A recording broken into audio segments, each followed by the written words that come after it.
ज़िले शिकारपुर के मुख़्तलिफ़ थाननि की पुलिस नफ़री पारां SSP शिकारपुर इरफान अली समूह की हिदायतुनि ते तालुक़े खानापुर के कोटशाहू कच्चे वारे इलाइक़े में पुलिस ऑपरेशन की दावा कई है।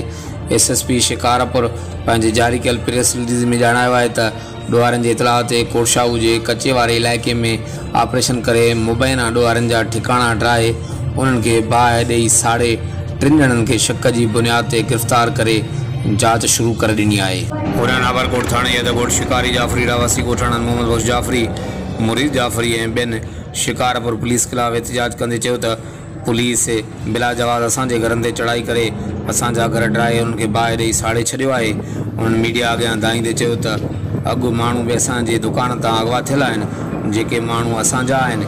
पुलिस अगवा वाक़े में मुलविज़ असुल ॾोहारनि खे पकड़ण बजाए असांजा माण्हू बेगुनाह गिरफ़्तार कयूं वेठी आहे ऐं अॼु बि ज़िले शिकारपुर पुलिस असांजे घरनि ते बिला जवाब चढ़ाई करे असांजा घर ड्राए उन्हनि खे बाहि ॾेई साड़े छॾियो आहे, जेको अफ़सोस जोॻो अमल आहे।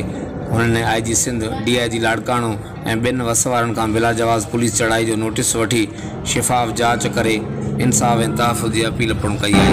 हर वक़्तु ॾिसंदा रहो GT वेब न्यूज़।